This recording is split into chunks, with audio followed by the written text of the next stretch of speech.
مشابهة العباد. أما بعد، قال الله تبارك وتعالى: كتاب أنزلناه إليك مبارك ليدبروا آياته وليتذكر أولو الألباب. ابھی میں نے آپ کے سامنے قرآن کریم کی سورہ صاد کی آیت نمبر 29 کی تلاوت فرمائی ہے. اللہ رب العالمین نے اس آیت کریمہ میں قرآن کریم کو نازل کرنے کا مقصد بیان کیا ہے اور ہمیں اور آپ کو بتایا ہے کہ قرآن کریم کو اللہ رب العالمین نے کیوں نازل فرمایا ہے اور قرآن کریم کو نازل کرنے کا مقصد کیا ہے. اللہ رب العالمین نے فرمایا: کتاب انزلناہ الیک مبارک لیدبروا آیاتہ ولیتذکر اولو الالباب، کہ اے محمد صلی اللہ علیہ وسلم، ہم نے آپ کی طرف جو کتاب نازل کی ہے اس کی ایک صفت تو یہ ہے کہ یہ کتاب بڑی ہی بابرکت ہے. زندگی کے ہر شعبے میں اس کتاب کے ذریعے برکت ہی برکت اترتی ہے. اس کے بعد اللہ رب العالمین نے مقصد بیان کیا: لیدبروا آیاتہ، نازل کرنے کا مقصد یہ ہے تاکہ لوگ قرآن کریم میں غور و فکر کریں، قرآن کریم کو پڑھیں، سمجھ کر پڑھیں اور اللہ رب العالمین کے احکامات کو جاننے کی کوشش کریں. وَلِيَتَذَكَّرَ أُولُو الْأَلْبَابِ، اور عقل مند لوگ جو ہیں اس کو پڑھنے کے بعد، اس میں غور و فکر کرنے کے بعد اس سے نصیحت حاصل کریں. ایک چھوٹی سی آیت میں اللہ رب العالمین نے قرآن کریم کو نازل کرنے کا پورا مقصد بیان کر دیا ہے کہ قرآن کریم کو نازل کرنے کا صرف مقصد یہ ہے کہ لوگ قرآن کریم کو پڑھیں، اس میں غور و فکر کریں اور اس سے نصیحت بھی حاصل کریں. آپ کو مثال کے ذریعے سمجھاتا ہوں. اگر آپ کے والد کسی دوسری کنٹری میں رہتے ہیں، اگر آپ کے والد کسی دوسری کنٹری میں رہتے ہیں اور آپ کے والد کا خط آپ کے پاس آئے اور خط ایک ایسی لینگویج میں لکھا ہو، خط ایک ایسی لینگویج میں لکھا ہو جو آپ پڑھنا نہیں جانتے ہو، وہ زبان آپ نہیں سمجھتے ہیں.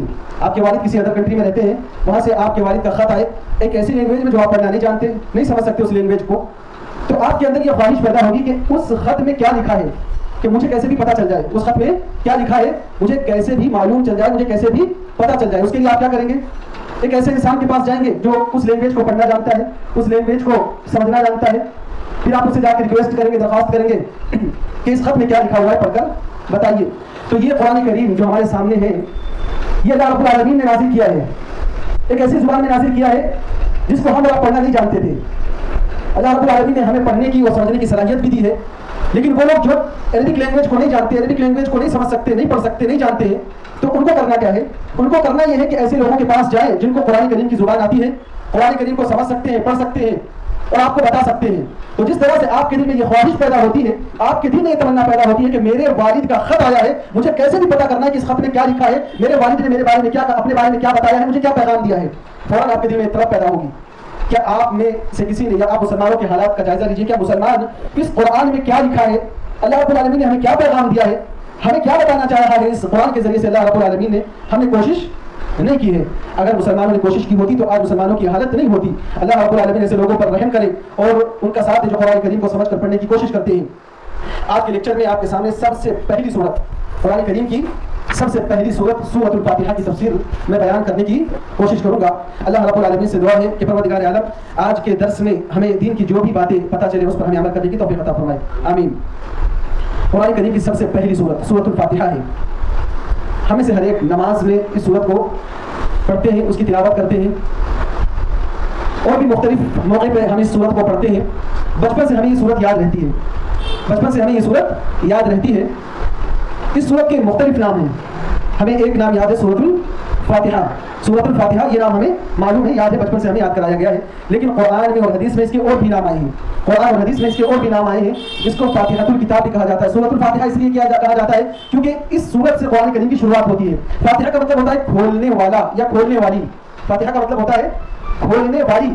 اس سورت سے قرآن کریم کا آغاز ہوتا ہے، اس لیے اس کو سورۃ الفاتحہ یا فاتحۃ الکتاب کہا جاتا ہے، یعنی قرآن کریم کو کھولنے والی. سب سے پہلے یہ سورت آتی ہے. اسی طریقے سے اس سورت کو ام القرآن بھی کہا جاتا ہے. حدیث میں اس کا ایک نام ام القرآن بھی ہمیں بتایا گیا ہے. ام کا ہوتا ہے مانا ہوتا ہے عربک لینگویج میں ماں، اور قرآن کو کہا جاتا ہے ام القرآن اس لیے کہا جاتا ہے کیونکہ قرآن کریم کا پورا خلاصہ، پورا نچوڑ اس سورت میں موجود ہے. یعنی اللہ رب العالمین ہم سے کیا کہنا چاہتا ہے، ہم سے کیا مطالبہ کر رہا ہے اللہ رب العالمین، اس سورت میں وہ ساری چیزیں موجود ہیں. اللہ رب العالمین نے ہم سے مطالبہ کیا ہے کہ ہم توحید پر قائم اور شرک سے دور رہیں. اللہ رب العالمین نے ہم سے مطالبہ کیا ہے کہ ہم صرف اسی کی عبادت کریں. تو اس سورت میں ان ساری چیزوں کا ہمیں حکم دیا گیا ہے. ہم اللہ رب العالمین کی حمد و ثنا بیان کریں، اس کی تعریف کریں، اس کے سامنے اپنی بے بسی اور عاجزی اور اپنی مجبوری کا اظہار کریں. ہم اللہ رب العالمین کو بتائیں کہ اللہ رب العالمین ہم تیرے سامنے بے بس ہیں، تیرے سامنے مجبور ہیں، تیرے سامنے لاچار ہیں، تو ہماری مدد فرما. تو اس قرآن میں بھی قرآن کریم کا پورا خلاصہ، پورا نچوڑ موجود ہے. الف لام الحمدللہ رب العالمین سب سے پہلی آیت ہے قرآن کریم کی.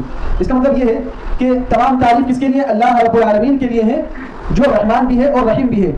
الحمد یہ ایک ایسا لفظ ہے جس میں تمام طرح کی تعریفات آ جاتی ہیں.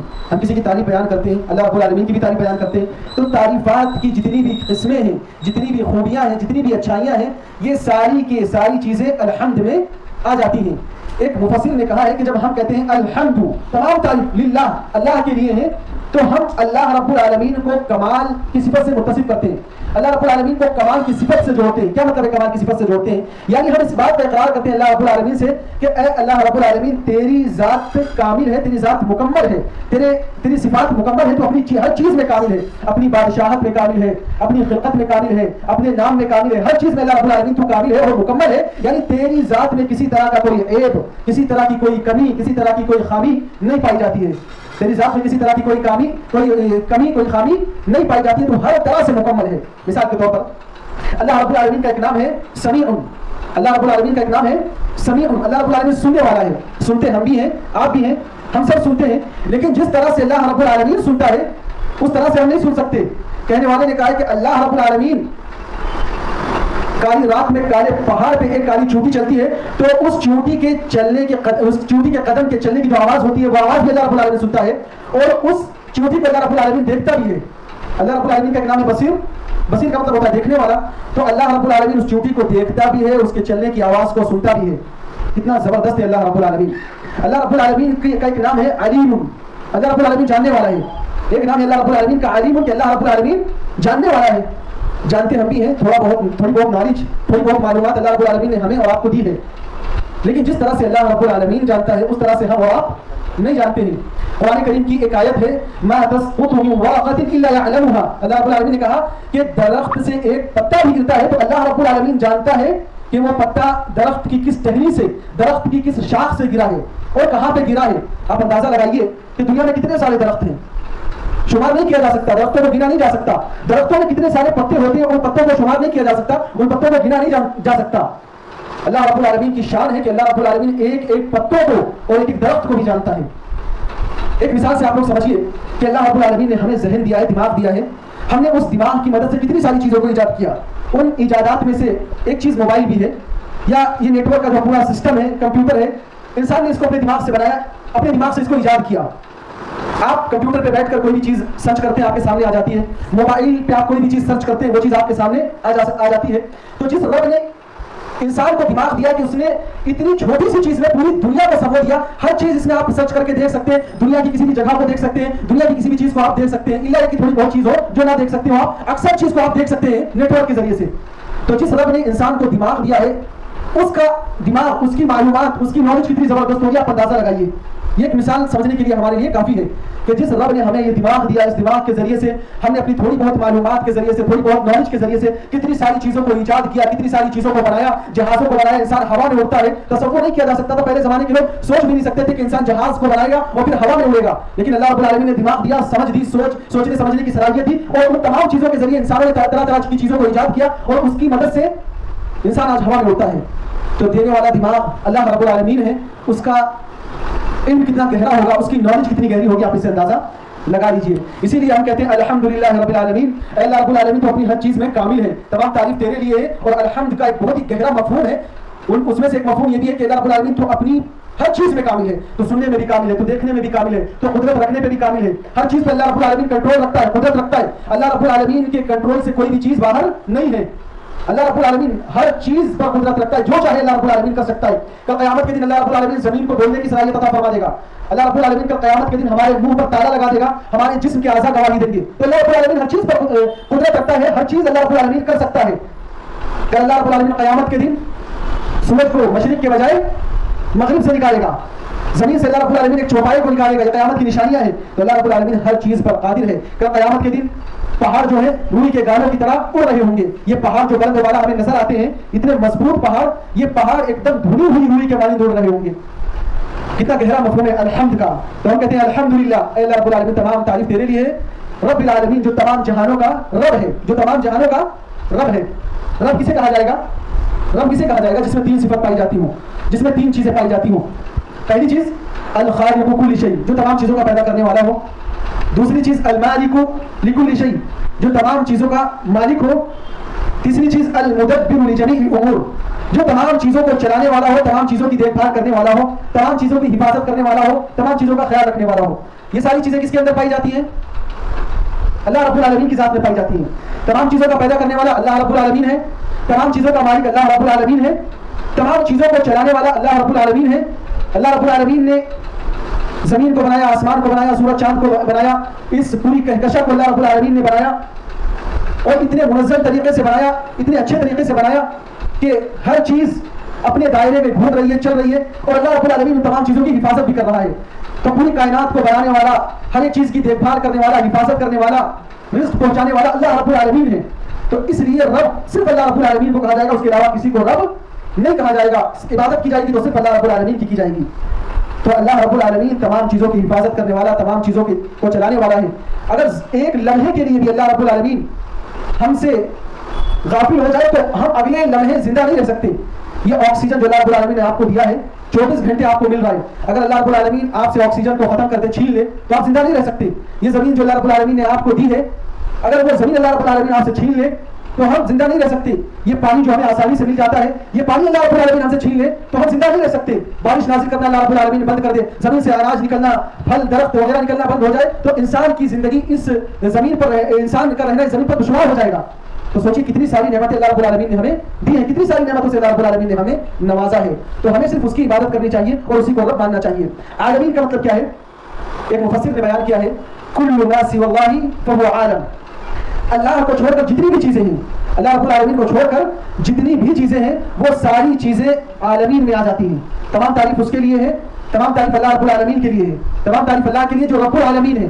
تو رب کا مطلب میں نے آپ کو بتایا، عالمین کا مطلب اللہ کو چھوڑ کر جتنی بھی چیزیں ہیں وہ سب عالمین میں داخل ہو جاتی ہیں، عالمین میں آ جاتی ہیں. اب آپ سوچیے اللہ کو چھوڑ کر کتنی ساری چیزیں ہیں وہ سب عالمین میں داخل ہو جاتی ہیں. اس کے بعد اللہ رب العالمین نے فرمایا الرحمن الرحیم، جو رحمان بھی ہے اور رحیم بھی ہے. یہ سورت ہم بار بار پڑھتے ہیں، ضروری ہے کہ ہم اس کے معنی اور مفہوم کو سمجھیں. نماز میں پڑھتے ہیں، جب آپ نماز پڑھتے ہیں، اس سورت کو پڑھتے ہیں، اس کا معنی اور مفہوم معلوم ہوگا آپ کو تو کتنا مزہ آئے گا نماز پڑھنے میں، اس سورت کو پڑھنے میں کتنا مزہ آئے گا. اللہ رب العالمین نے کہا الرحمن الرحیم، تمام تعریف اس کے لیے جو رحمان بھی ہے اور رحیم بھی ہے. رحمان کا مطلب ہوتا ہے جو رحمتوں سے بھرا ہوا ہو، جو رحمتوں سے بھرا ہوا ہو. اللہ رب العالمین کی ذات رحمتوں سے بھری ہوئی ہے. اور رحیم کا مطلب ہوتا ہے جو دوسروں پر رحم کرنے والا ہو. اللہ رب العالمین رحمتوں سے بھرا ہوا ہے اور دوسروں پر رحم بھی کرنے والا ہے. اس کے بعد ہے مالک یوم الدین، جو بدلے کے دن کا مالک ہے، جو بدلے کے دن کا مالک ہے. اللہ رب العالمین بدلے کے دن کا مالک ہے. بدلے کے دن سے مراد جزا اور سزا کا دن. ہم اس دنیا میں جو کچھ بھی کر رہے ہیں، کل قیامت کے دن ہمیں اس کا بدلہ دیا جائے گا. میدان محشر میں اس کا ہمیں بدلہ دیا جائے گا. اللہ رب العالمین ترازو قائم کرے گا اور اس پہ ہمارے اعمال کو تولا جائے گا، ہمارے اعمال کو اس پر تولا جائے گا. تو اسی لیے اللہ رب العالمین نے کہا کہ میں بدلے کے دن کا بھی مالک ہوں. ایسا کیوں کہا اللہ رب العالمین نے کہ میں بدلے کے دن کا مالک ہوں؟ حالانکہ ابھی بھی اللہ رب العالمین ہر چیز کا مالک ہے، ہر چیز پر اللہ رب العالمین قدرت رکھتا ہے، ہر چیز کا مالک اللہ رب العالمین ابھی بھی ہے. تو ایسا کیوں کہا اللہ رب العالمین نے کہ میں بدلے کے دن کا مالک ہوں؟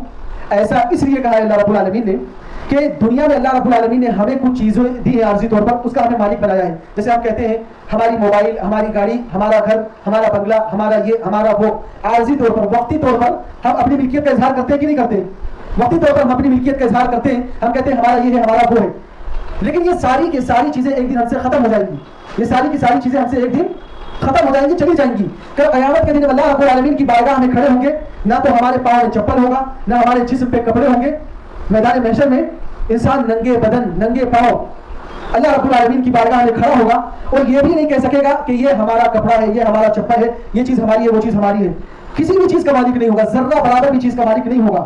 اس لیے اللہ رب العالمین نے کہا کہ کل قیامت کے دن بادشاہت صرف اور صرف اللہ رب العالمین کے لیے ہوگی، اس کے علاوہ کسی کے لیے نہیں ہوگی. ہر چیز کا مالک اللہ رب العالمین ہوگا. کوئی بھی اپنی ملکیت کا اظہار نہیں کر سکے گا کہ ہم اس کے مالک ہیں اور ہم اس کے مالک ہیں. اس کے بعد اللہ رب العالمین نے کیا کہا؟ ایاک نعبد و ایاک نستعین. یہ دعا ہے اور سورہ فاتحہ دعا کے مانند ہے. ہم جب دعا کرتے ہیں تو اللہ رب العالمین کے سامنے اس بات کا اظہار کرتے ہیں کہ اللہ رب العالمین ہم صرف تیری ہی عبادت کرتے ہیں اور تجھی سے مدد مانگتے ہیں. ہم نماز میں کہتے ہیں ایاک نعبد و ایاک نستعین، اے اللہ رب العالمین ہم صرف تیری ہی عبادت کرتے ہیں اور تجھی سے مدد چاہتے ہیں. جب ہم کہتے ہیں ایاک نعبد کہ اللہ رب العالمین ہم صرف تیری ہی عبادت کرتے ہیں تو اس سے ریاکاری دور ہو جاتی ہے، ریاکاری ختم ہو جاتی ہے. کیونکہ جو ریاکار انسان ہوتا ہے وہ دوسروں کو دکھانے کے لیے عبادت کرتا ہے. لیکن جو ریاکار نہیں ہوتا وہ صرف اللہ رب العالمین کو راضی کرنے کے لیے, اللہ رب العالمین کو خوش کرنے کے لیے عبادت کرتا ہے, دوسروں کی عبادت نہیں کرتا, صرف اللہ رب العالمین کی عبادت کرتا ہے. وَإِيَّاكَ نَسْتَعِينُ, اور ہم صرف تجھی سے مدد چاہتے ہیں. جب ایک نمازی نماز میں کہتا ہے ہم صرف تجھی سے مدد چاہتے ہیں, تو وہ اللہ رب العالمین کے سامنے اپنی بے بسی کا, اپنی کمزوری کا اظہار کرتا ہے. کہتا ہے اللہ رب العالمین ہم تیرے آگے بے بس ہیں, مجبور ہیں, لاچار ہیں, ہم تیرے علاوہ تیرے بغیر ہم کچھ بھی نہیں ہیں. اگر تو ہماری مدد نہ کرے, تو ہمارا ساتھ نہ دے, تو ہم کچھ نہیں کر سکتے. ہم اللہ رب العالمین سے مدد کا سوال کرتے ہیں, وہی یا کر نستعین, تجھی سے مدد چاہتے ہیں. تو پورے اخلاص کے ساتھ ہمیں نماز میں اللہ رب العالمین سے مدد کا سوال کرنا چاہیے. اس کے بعد بندہ سوال کرتا ہے صراط المستقیم, کہ اللہ رب العالمین تو ہمیں سیدھا راستہ دکھا. کن لوگوں کا راستہ؟ انبیاء کرام علیہ السلام کا راستہ, ان لوگوں کا راستہ صراط الذین انعمت علیہم, ان لوگوں کا راستہ جن پر تم نے انعام کیا. کن کے راستے پر اللہ رب العالمین نے انعام کیا؟ انبیاء کرام علیہ السلام کا راستہ ہے, اللہ کے رسول صلی اللہ علیہ وسلم کا راستہ ہے, صحابہ کرام کا, تابعین تبع تابعین کا راستہ ہے. تو ہم سوال کرتے ہیں اللہ رب العالمین سے کہ اے اللہ رب العالمین تو ہمیں سیدھا راستہ دکھا, ان لوگوں کا راستہ جن پر تم نے انعام کیا. غیر المغضوب علیہم ولا الضالین, ان لوگوں کا راستہ نہیں جن پر تیرا غضب نازل ہوا اور جو راہ ہدایت سے بھٹک گئے, جنہوں نے سیدھے راستے کو چھوڑ دیا. اس سے مراد یہود اور نصارہ ہیں. ان دونوں نے راہ ہدایت کو چھوڑ دیا تھا, اسلام کو چھوڑ کر ان لوگوں نے گمراہی کا راستہ اختیار کر لیا تھا. اپنی مرضی اور اپنی خواہش کے مطابق اپنی خواہشات کے راستے پر یہ لوگ چلنے لگے تھے. تو کتنی زبردست دعا ہے. اس میں ہمیں دعا کا طریقہ بھی سکھایا گیا ہے کہ جب ہم دعا کرنے کے لیے بیٹھیں تو پہلے ہم اللہ رب العالمین کی خوب تعریف بیان کریں, جس انداز میں بھی آپ سے ہو سکے. پہلے آپ اللہ رب العالمین کی تعریف بیان کیجئے, پھر اس کے آگے اپنی بے بسی کا اظہار کیجئے, جس طرح سے سورہ فاتحہ میں اپنی بے بسی کا اظہار کرتے ہیں, اپنی کمزوری کا اظہار کرتے ہیں. پھر اس کے بعد جو مانگنا ہے آپ کو اللہ رب العالمین سے مانگیے, جس چیز کا سوال کرنا ہے اللہ رب العالمین سے کیجئے. اللہ رب العالمین بہتر جانتا ہے کہ آپ کو کس چیز کی ضرورت ہے. دعا کرنے کے بعد بسا اوقات ایسا ہوتا ہے کہ وہ چیز ہمیں نہیں ملتی. اللہ رب العالمین پیدا کرنے والا ہے, وہ بہتر طریقے سے جانتا ہے کہ میرے بندے نے جس چیز کا سوال کیا ہے وہ چیز اس کے لیے بہتر ہے کہ نہیں ہے. اگر وہ بہتر ہوتی ہے تو اللہ رب العالمین عطا کرتا ہے, اور اگر بہتر نہیں ہوتی ہے تو اس کے بدلے میں دوسری چیزیں اللہ رب العالمین عطا فرما دیتا ہے. لہٰذا اس اعتقاد کے ساتھ ہمیں اللہ رب العالمین سے دعا مانگنی چاہیے. اللہ رب العالمین سے دعا ہے کہ پروردگار عالم آج کے درس میں ہم نے جو کچھ بھی سنا ہے ہمیں اس پر عمل کرنے کی توفیق عطا فرما. الہ العالمین جب ہم نماز پڑھیں اور نماز میں سورہ فاتحہ کی تلاوت کریں تو پورے اخلاص کے ساتھ ہمیں نماز پڑھنے کی توفیق عطا فرما. الہ العالمین ہمیں پکا سچا نمازی بنا, ہمیں ہمارے دلوں میں اسلام کی محبت پیدا فرما دے, ہمارے دلوں میں قرآن کی محبت پیدا فرما دے, ہمارے دلوں میں رسول اکرم صلی اللہ علیہ وسلم کی محبت پیدا فرما دے. اے اللہ رب العالمین ہمارے دلوں میں اپنی محبت پیدا فرما دے, اور ہمیں اس بات کی توفیق عطا فرما کہ ہم قرآن کریم کے جو احکامات ہیں, قرآن کریم کے جو مسائل ہیں, ان کو جاننے کی کوشش کریں. آمین یا رب العالمین. السلام علیکم ورحمۃ اللہ وبرکاتہ.